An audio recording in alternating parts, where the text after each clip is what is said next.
नमस्ते। हम लोग कोर्स 9 की चर्चा कर रहे थे। बीएड के कोर्स 9 में हम लोगों को पढ़ना है measures of central tendency. Measures of central tendency में माध्य, माध्यिका और बहुलक ये केंद्रीय प्रवृत्ति की माप भी है। केंद्रीय प्रवृत्ति को किस तरह मापा जाए, इसकी ये चर्चा है। तो केंद्रीय प्रवृत्ति की माप क्या है? एक जो केंद्र में रहे और पूरे समग्रता को प्रकट करे, उसे केंद्रीय प्रवृत्ति कहते हैं। जो केंद्र में रहकर पूरे समग्रता को प्रकट करता है, वो केंद्रीय प्रवृत्ति कही जाती है। केंद्रीय प्रवृत्ति का झुकाव कहा जाता है। क्या झुकाव है? जिस प्रकार किसी समूह या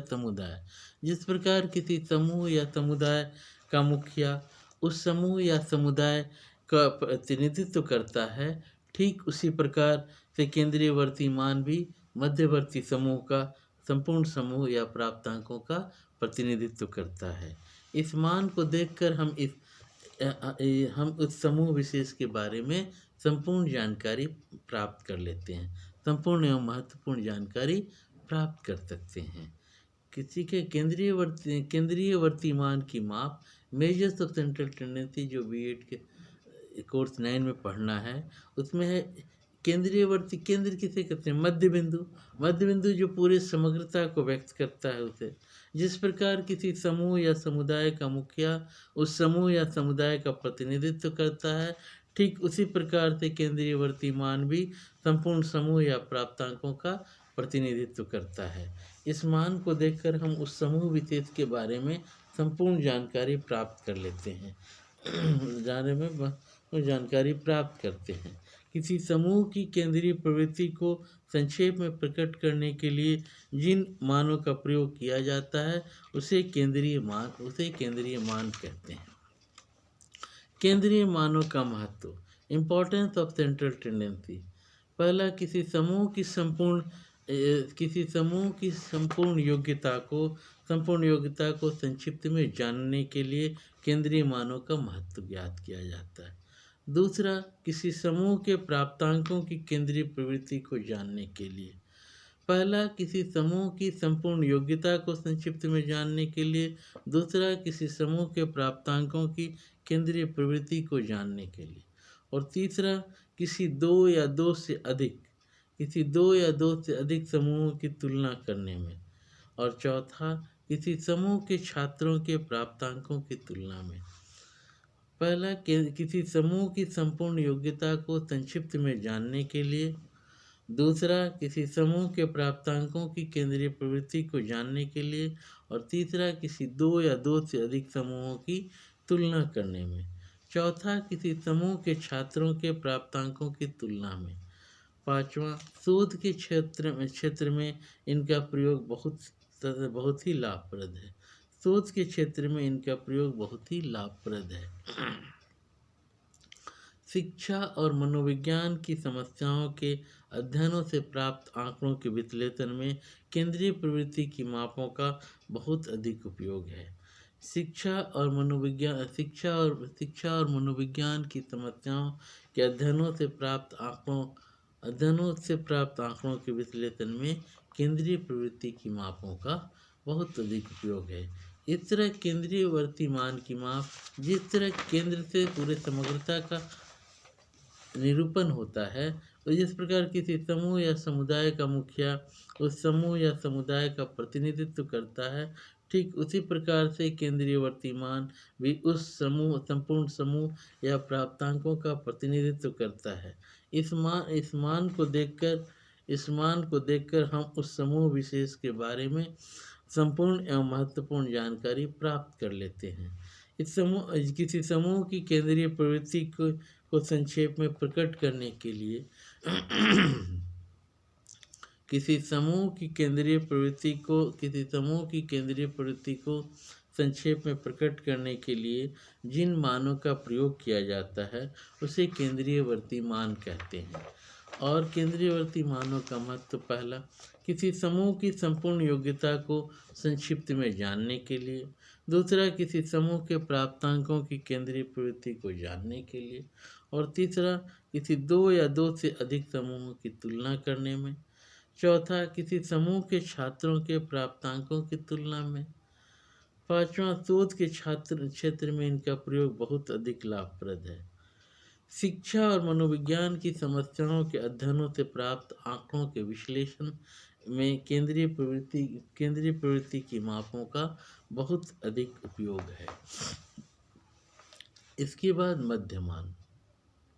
मध्यमान या माध्य या मीन भी कहते हैं, मध्यमान भी कहते हैं या औसत भी कहते हैं, एक ही चीज़ है। मध्यमान को अंगणितीय औसत अरिथमेटिक एवरेज भी कहा जाता है। यह किसी समूह के प्राप्तांकों की केंद्रीय प्रवृत्ति को स्पष्ट करता है और उसके समस्त प्राप्तांकों का प्रतिनिधित्व करता है। इसकी सबसे बड़ी विशेषता यह है कि इसके दोनों ओर के प्राप्तांकों के विचलनों का योग शून्य होता है। मध्यमान को अंगणितीय औसत अरिथमेटिक एवरेज भी कहा जाता है। यह किसी समूह के प्राप्तांकों की केंद्रीय प्रवृत्ति को स्पष्ट करता है और उसके समस्त प्राप्तांकों का प्रतिनिधित्व करता है। इसकी सबसे बड़ी विशेषता यह है कि इसके दोनों ओर के प्राप्तांकों के विचलनों का योग शून्य होता है। जैसे मान लें 5 छात्रों के प्राप्तांक और उनका मध्यमान मीन। 5 छात्र हैं, उनका प्राप्तांक है 10, 12, 14, 16, 18। ठीक है, इसका माध्य कैसे निकालेंगे? तो जितने हैं 10 plus 10 plus 12 plus 14 plus 16 plus 18 divided by 5, total 70/5 14 70/5 14 70/5 14 इस तरह ये माध्य। तो माध्य की गणना दोनों प्रकार के प्रदत्तों व्यवस्थित तथा अव्यवस्थित तथा व्यवस्थित से की जाती है। छोटे समूह के प्रदत्तों की गणना अव्यवस्थित रूप के प्रदत्तों से ही करना संभव है, जबकि बड़े समूह के प्रदत्तों की गणना व्यवस्थित प्रदत्तों से ही करना संभव होता है, व्यवस्थित आंकड़ों से ही करना संभव होता है। मध्यमान की गणना दोनों प्रकार के प्रदत्तों अव्यवस्थित तथा व्यवस्थित से की जाती है। छोटे समूह के प्रदत्तों की गणना अव्यवस्थित रूप के प्रदत्तों से ही करना संभव होता है, जबकि बड़े समूह के प्रदत्तों की गणना व्यवस्थित प्रदत्तों से ही करना संभव है। अव्यवस्थित प्रदत्तों से माध्य की गणना। Calculation of mean from ungrouped data. अव्यवस्थित प्रदत्त दो प्रकार के होते हैं। पहला, जब आंकड़ों की पुनरावृत्ति ना हो, when data are not repeated, जब आंकड़ों की पुनरावृत्ति नहीं हो, when data are not repeated। इस विधि में प्रदत्तों का प्रयोग करके प्रदत्तों की संख्या से भाग दिया जाता है। जो मान प्राप्त होता है उसे मध्यमान कहा जाता है। जब आंकड़ों की पुनरावृत्ति नहीं हो, इस विधि में प्रदत्तों का योग करके प्रदत्तों की संख्या से भाग दिया जाता है। जो मान प्राप्त होता है उसे माध्य कहा जाता है, मीन कहा जाता है। जैसे m = समेसन x/n बराबर पदों का योग बटा पदों की संख्या। जहाँ m बराबर मध्यमान मीन, समेसन x बराबर पदों का योग, n बराबर पदों की संख्या, नंबर ऑफ टर्म्स। m = मध्यमान, समेसन x = पदों का योग, n = पदों की संख्या। जैसे निम्न व्यवस्थित प्राप्तांकों का मध्यमान ज्ञात कीजिए। 9, 10, 12, 15, 18, 24, 26, 8, 28, 30। इन सबको जोड़ दें। 9 + 10 + 12 + 15 + 18 + 24 + 26 + 8 + 28 + 30 = 180। 180 और n = 10। तो m = समेसन x/n, 180/10 18। एक समूह के छात्रों के एक मनोवैज्ञानिक परीक्षण में निम्न प्राप्तांक प्राप्त हुए। एक समूह के छात्रों के एक मनोवैज्ञानिक परीक्षण में निम्न प्राप्तांक प्राप्त हुए। इन प्राप्तांकों का मध्यमान ज्ञात कीजिए। है 40, 75, 48, 66, 49, 52, 64, 79, 52, 55। फिर से मैं आंकड़े बता देता हूँ। 40, 40, 75, 75, 48, 66, 49, 52, 64, 79, 72, 55। प्रश्न से summation x equal to 40 plus 75 plus 48 plus 66 plus 49 plus 52 plus 64 plus 79 plus 72 plus 55 equal to 600। Summation x equal to 600, n equal to 10. So m equal to summation x by n, 600 by 10 equal to 60. जब आंकड़ों की पुनरावृत्ति हो, when data repeated, जब सर्वेक्षण या परीक्षण से प्राप्त प्रदत्त में कोई प्राप्तांक बार बार दोहराया जाता है तो इसके लिए निम्नलिखित सूत्र का प्रयोग करते हैं। जैसे m equal to summation F X by N, या m इक्वल टू मध्यमान मीन, समेसन इक्वल टू योग, f इक्वल टू आवृत्तियाँ फ्रीक्वेंसीज, n इक्वल टू आवृत्तियों का योग, सम ऑफ फ्रीक्वेंसीज।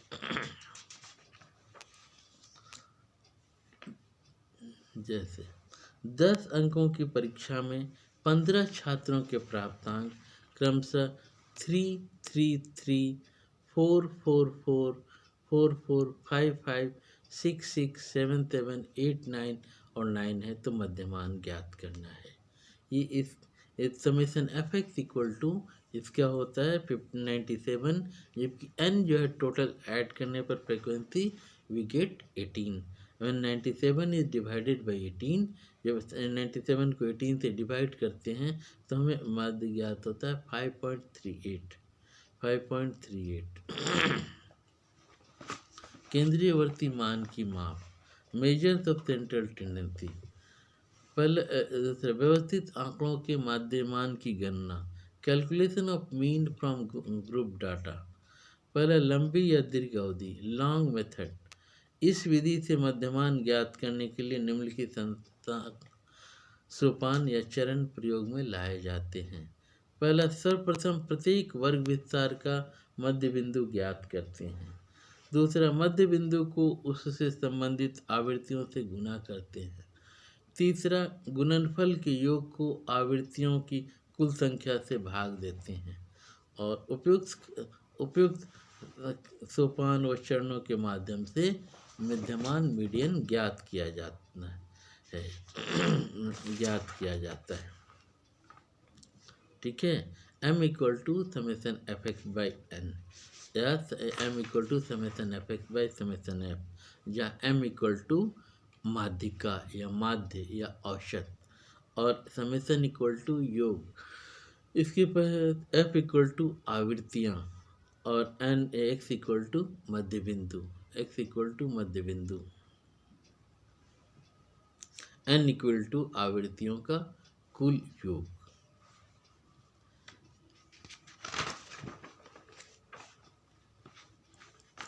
संक्षिप्त या लघु विधि, शॉर्टकट मेथड।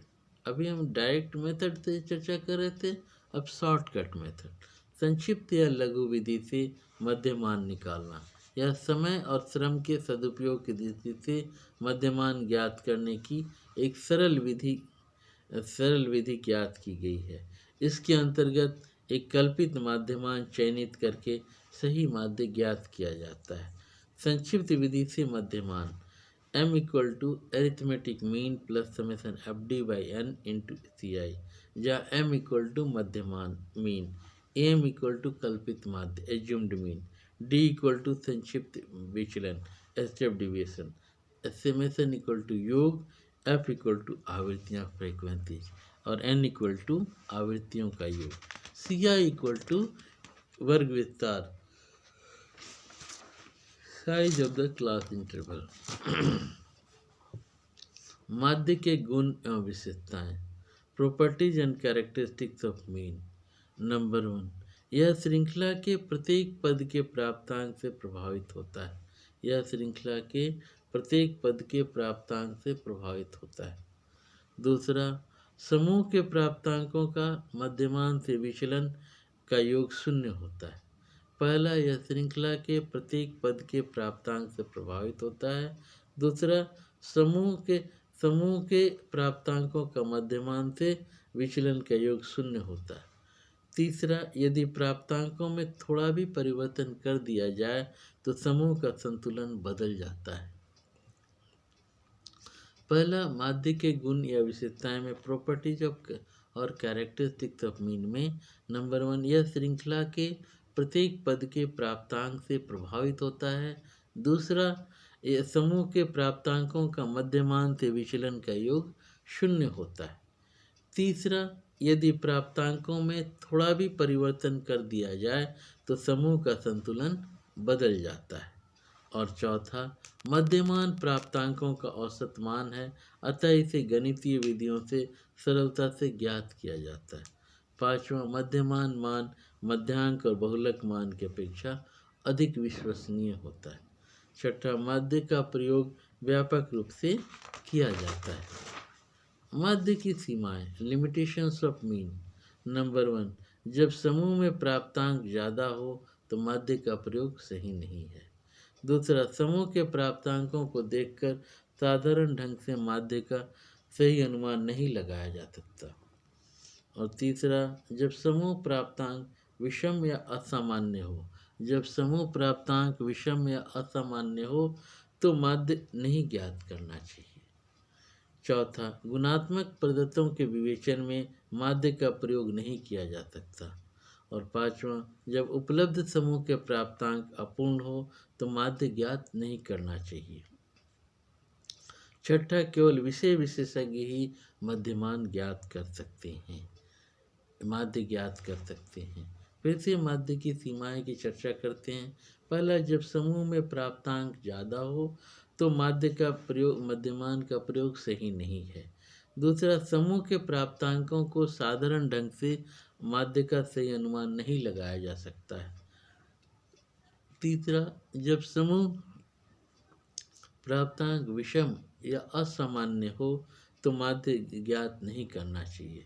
चौथा, गुणात्मक पद्धतों के विवेचन में माध्यमान का प्रयोग नहीं किया जा सकता। पांचवा, जब उपलब्ध समूह के प्राप्तांक अपूर्ण हो तो माध्य ज्ञात नहीं करना चाहिए। छठा, केवल विषय विशेषज्ञ ही माध्य ज्ञात कर सकते हैं। केंद्रीयवर्ती की माप संयुक्त मध्यमान, कंबाइंड मीन। जब दो या दो से अधिक भिन्न भिन्न समूहों या प्रतिदर्शों के अलग अलग माध्य उपलब्ध हों तो इन समूहों का एक संयुक्त माध्य क्या होगा, इसे निम्नलिखित सूत्र की सहायता से ज्ञात किया जाता है। जब दो या दो से अधिक भिन्न भिन्न समूहों या प्रतिदर्शों के अलग अलग माध्य उपलब्ध हों तो इन समूह का एक संयुक्त माध्य क्या होगा, इसके लिए एक सूत्र है, संयुक्त group combined mean equal to n1 m1 plus n2 m2 plus dot dot dot dot plus nn mn divided by n1 plus n2 plus dot dot dot plus nn। ठीक है, संयुक्त combined mean equal to n1 m1 plus n2 m2 plus dot dot dot dot dot plus nn mn divided by n1 plus n2 plus dot dot dot plus nn mn, जहाँ n1 n2 dot dot dot nn equal to समूहों की योग संख्या, m1 m2 dot dot dot mn equal to समूहों का मध्यमान।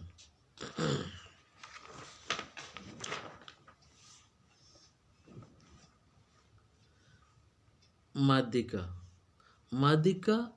दूसरा है माध्यिका। मध्यांक या माध्यिका। मध्यांक या माध्यिका वह बिंदु है, मीडियन वह बिंदु है जिसके दोनों ओर 50-50% प्राप्तांक व्यवस्थित होते हैं। क्लियर है, फिर से एक बार चर्चा करते हैं। मध्यांक या माध्यिका, मीडियन। मध्यांक या माध्यिका वह बिंदु है जिसके दोनों ओर 50-50% प्राप्तांक व्यवस्थित होते हैं, जैसे 4, 6, 8, 10, 12 में 8 समूह का मध्यांक होता है, 8 समूह का मध्यांक होता है। जब किसी समूह के प्राप्तांकों को उनके आकार के अनुसार बढ़ते हुए अथवा घटते हुए क्रम में रखते हैं तो श्रेणी के मध्य बिंदु को मध्यांक कहते हैं। मध्यांक या माध्यिका वह बिंदु है जिसके दोनों ओर 50-50% प्राप्तांक व्यवस्थित होते हैं। जैसे 4, 6, 8, 10, 12 में 8 समूह का मध्यांक होता है। जब किसी समूह के प्राप्तांकों को उनके आकार के अनुसार बढ़ते हुए अथवा घटते हुए क्रम में रखते हैं तो श्रेणी के मध्य बिंदु को मध्यांक मीडियन कहते हैं। When the scores of any group are arranged in ascending order or descending order of the size, the midpoint of the series is called median. Okay. When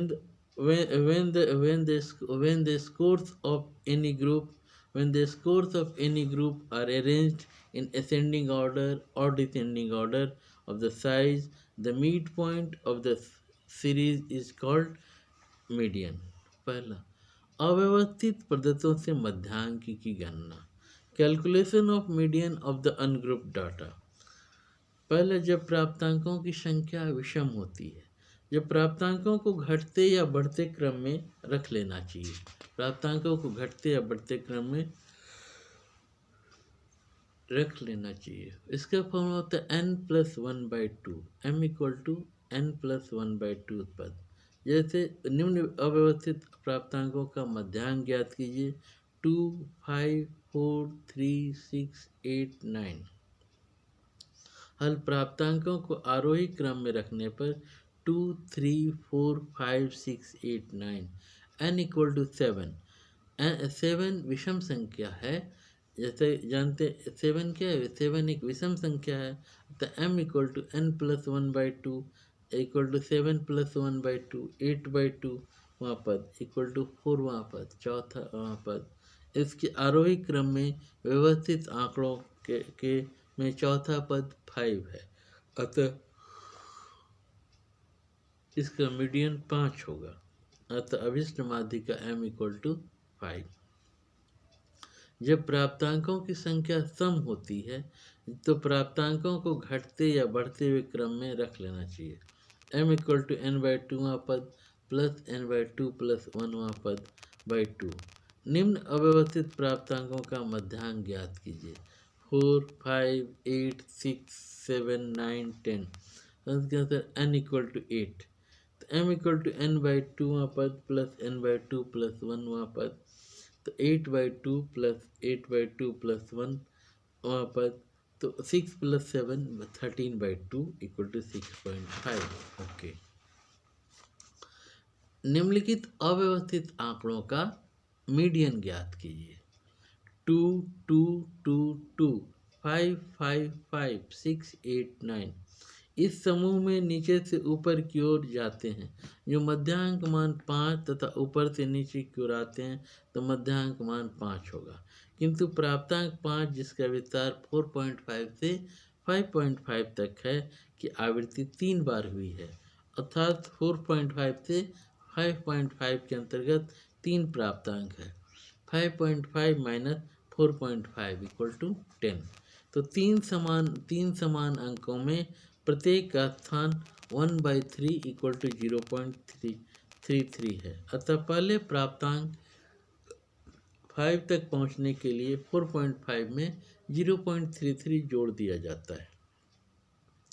इसलिए अभिष्ट मध्यांक मान 4.5 + 0.33 4.83, मीडियन = 4.8 होगा।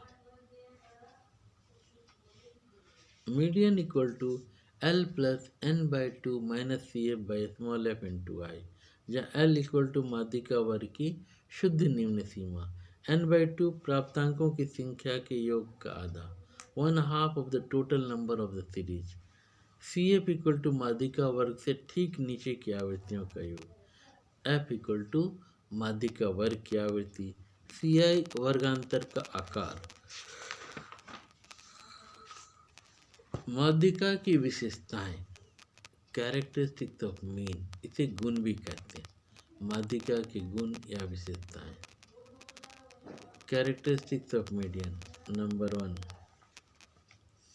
माध्यिका माध्यिका वितरण का मध्य बिंदु होता है। अतः माध्यिका वितरण का मध्य बिंदु होता है। अतः वितरण के आधे प्राप्तांक माध्यिका मान से ऊपर तथा आधे प्राप्तांक माध्यिका मान से नीचे होते हैं। माध्यिका की विशेषताएं। पहला माध्यिका वितरण का मध्य बिंदु होता है। अतः वितरण के आधे प्राप्तांक माध्यिका मान से ऊपर तथा आधे प्राप्तांक माध्यिका मान से नीचे होते हैं। दूसरा, जब किसी वितरण के प्राप्तांकों का विचलन असामान्य होता है तो ऐसी स्थिति में माध्य मीन की अपेक्षा मीडियन अधिक उपयोगी होता है। तीसरा, माध्यिका किसी वितरण के प्राप्तांकों की गुणात्मक व्यवस्था के लिए अथवा केंद्रीयवर्ती मानों माध्य अथवा बहुलक की अपेक्षा अधिक उपयोगी होता है। चौथा, माध्यिका के मान को वितरण के किनारों पर स्थित प्राप्तांक अधिक प्रभावित नहीं करते हैं। तो ये सब माध्यिका की विशेषताएं हैं। माध्यिका की विशेषता है कि माध्यिका वितरण का मध्य बिंदु होता है। अतः वितरण के आधे प्राप्तांक माध्यिका मान से ऊपर तथा आधे प्राप्तांक माध्यिका मान से नीचे होते हैं। दूसरा, जब किसी वितरण के प्राप्तांकों का विचलन असामान्य होता है तो ऐसी स्थिति में माध्य की अपेक्षा माध्यिका अधिक उपयोगी होता है। तीसरा, माध्यिका किसी वितरण के प्राप्तांकों की गुणात्मक व्याख्या के लिए अन्य केंद्रीयवर्ती मानों अथवा बहुलक की अपेक्षा अधिक उपयोगी होता है। चौथा, माध्यिका के मान को वितरण के किनारों पर स्थित प्राप्तांक अधिक प्रभावित नहीं करते। माध्यिका की सीमाएं अथवा दोष, क्या डिमेरिट्स है, इसकी चर्चा करते हैं। माध्यिका की सीमाएं अथवा दोष। पहला, माध्य की अपेक्षा कम शुद्ध मान होता है। माध्यिका माध्य की अपेक्षा कम शुद्ध मान होता है। दूसरा, माध्यिका किसी वितरण के प्राप्तांकों का स्थिति मान होता है। माध्यिका किसी वितरण के प्राप्तांकों का स्थिति मान होता है। अतः माध्य को ज्ञात करने के लिए वितरण के प्राप्तांकों की स्थिति क्रम रैंकिंग ऑर्डर में सजाना आवश्यक है। वितरण बड़ा होने पर समय एवं शक्ति में अधिक व्यय खर्च होता है। तीसरा, माध्यिका की गणना केवल अपूर्ण एवं विकृत वितरण में ही प्रायः की जाती है। ये इसका दोष है। पहला दोष है माध्यिका माध्य की अपेक्षा कम शुद्ध मान होता है। माध्यिका माध्य की अपेक्षा कम शुद्ध मान होता है।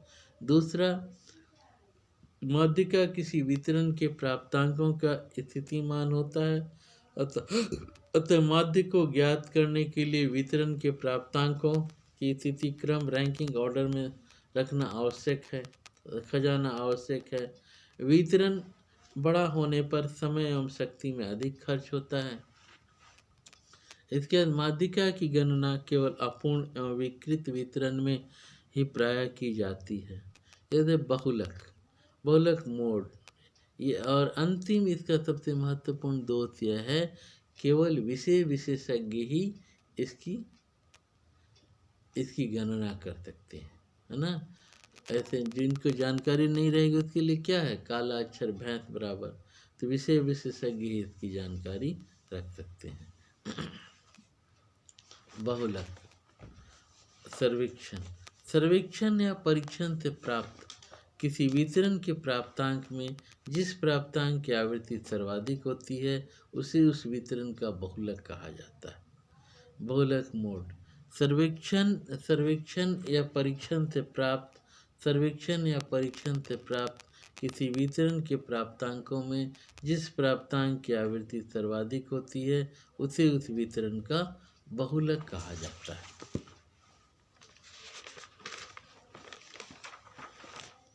उपरोक्त वितरण का बहुलक 7 है क्योंकि वितरण में इसकी आवृत्ति सबसे अधिक है। अतः अवर्गीकृत प्राप्तांकों में बहुलक का प्राप्तांक होता है जिसकी आवृत्ति सबसे ज़्यादा हो, जबकि वर्गीकृत प्राप्तांकों में बहुलक मान उस वर्गांतर का मध्य बिंदु होता है जिसकी आवृत्ति सबसे ज़्यादा होती है। बहुलक को सामान्यतः m0 से सूचित किया जाता है। किसी वितरण में वह प्राप्तांक जिसकी आवृत्ति सर्वाधिक होती है उसे बहुलक कहा जाता है। किसी वितरण में वह प्राप्तांक जिसकी आवृत्ति सर्वाधिक होती है उसे बहुलक कहा जाता है। ठीक है। अतः अवर्गीकृत प्राप्तांकों में बहुलक का प्राप्तांक होता है जिसकी आवृत्ति सबसे ज़्यादा हो, जबकि वर्गीकृत प्राप्तांकों में बहुलक मान उस वर्गांतर का मध्य बिंदु होता है जिसकी आवृत्ति सबसे ज़्यादा होती है। बहुलक को सामान्यतः m0 से सूचित किया जाता है।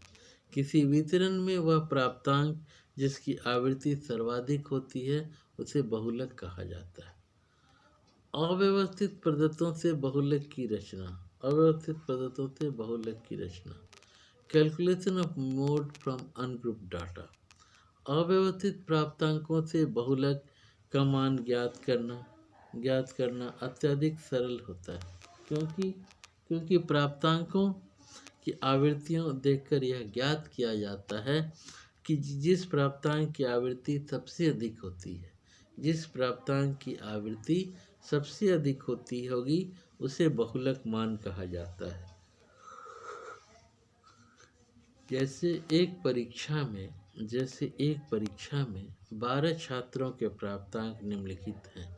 बहुलक ज्ञात कीजिए। 8, 6, 4, 5, 8, 9, 15, 18, 2, 10, 8, 11। एक परीक्षण में 12 छात्रों के प्राप्तांक निम्नलिखित हैं। बहुलक ज्ञात कीजिए।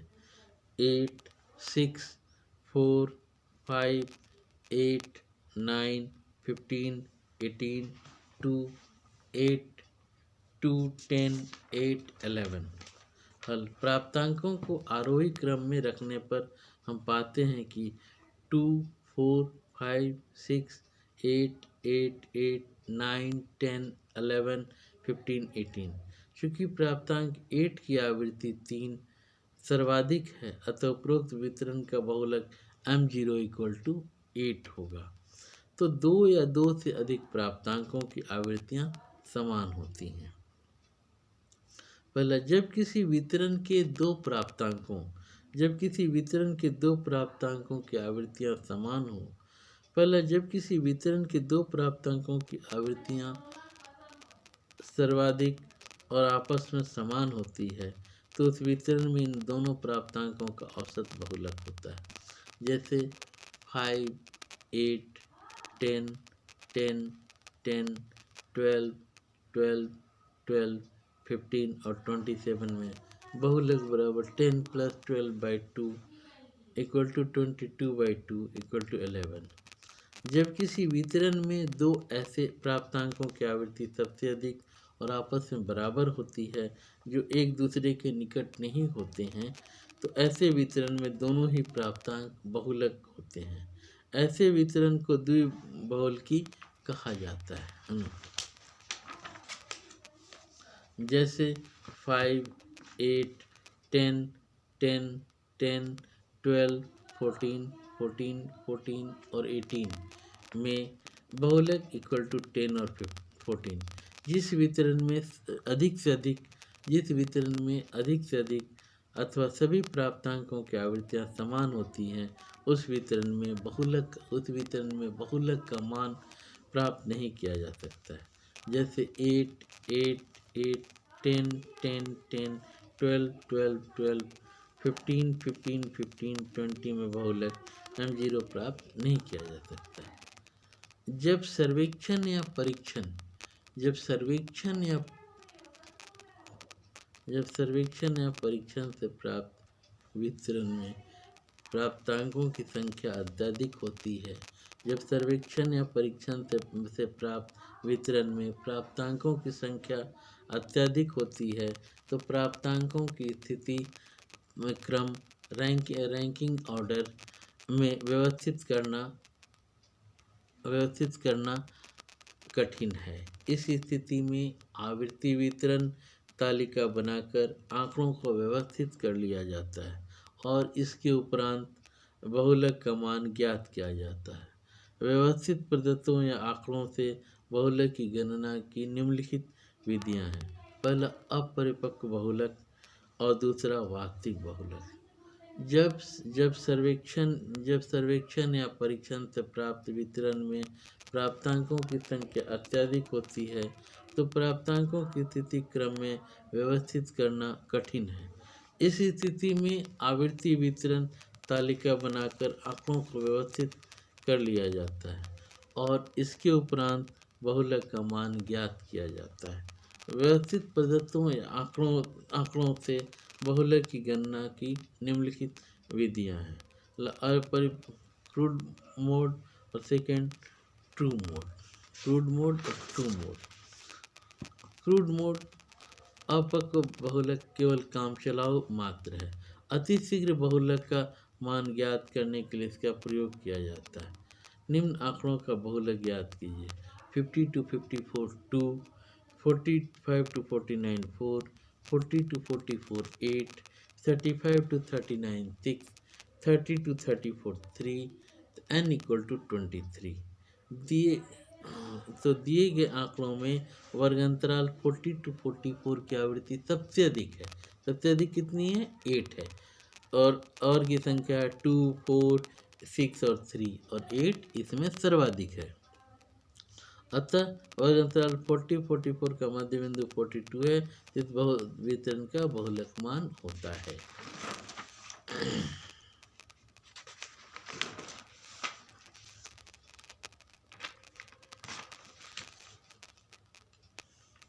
बहुलक ज्ञात करने का फॉर्मूला होता है L0 plus F0 minus F1 by 2F0 minus F1 minus F2 into I. जहाँ L इक्वल टू बहुलक वर्ग की सीमा। बहुलक वर्ग की विशेषताओं की चर्चा करते हैं। क्या विशेषताएं? पहली विशेषता है किसी वितरण में बहुलक अंतिम प्राप्तांकों से प्रभावित नहीं होता। पहला गुण है किसी वितरण में बहुलक अंतिम प्राप्तांकों से प्रभावित नहीं होता। दूसरा, बहुलक का प्रयोग दैनिक जीवन में बहुतायत रूप में किया जाता है। जैसे अधिकतर भारतीयों की ऊंचाई 5 फीट 6 इंच होती है। नेपालियों की अधिकतम ऊंचाई 5 फीट होती है। यह किसी वितरण के प्राप्तांकों का गुणात्मक व्याख्या के लिए अधिक उपयोगी होता है। चौथा, किसी वितरण के प्राप्तांकों का बहुलक मान अन्य केंद्रीय मानों की अपेक्षा सरलता से ज्ञात किया जाता है। इसके पश्चात किसी वितरण के प्राप्तांकों का बहुलक का मान आलेखीय चित्र ग्राफ के चित्र से भी सहायता से भी आसानी से ज्ञात किया जा सकता है। इसके पश्चात किसी वितरण में बहुलक अंतिम प्राप्तांकों से प्रभावित नहीं होता। ये इसके गुण थे। इसके दोषों की चर्चा करते हैं। क्या क्या दोष है बहुलक की सीमाएं अथवा दोष? पहला है बहुलक का मान केंद्रीय मान की अपेक्षा कम विश्वसनीय होता है। बहुलक का मान केंद्रीयवर्ती मान की अपेक्षा कम विश्वसनीय होता है। दूसरा, जब वितरण का आकार छोटा होता है तो इसका प्रयोग ठीक नहीं होता है। तीसरा, शुद्ध बहुलक की गणना में अन्य केंद्रीयवर्ती मान की अपेक्षा अधिक समय लगता है। चौथा, बहुलक का मान एक अनुमानित केंद्रीयवर्ती का मान होता है, अतः सांख्यिकी गणनाओं के लिए उपयोगी नहीं होता है। और पांचवा, जब किसी वितरण में प्राप्तांकों की संख्या समान होती है तो बहुलक का मान ज्ञात नहीं किया जा सकता। माध्य, माध्यिका और बहुलक के और अंतिम इसका सबसे महत्वपूर्ण दोष यह है कि इसे केवल विषय विशेषज्ञ ही जानकारी गणना कर सकते हैं।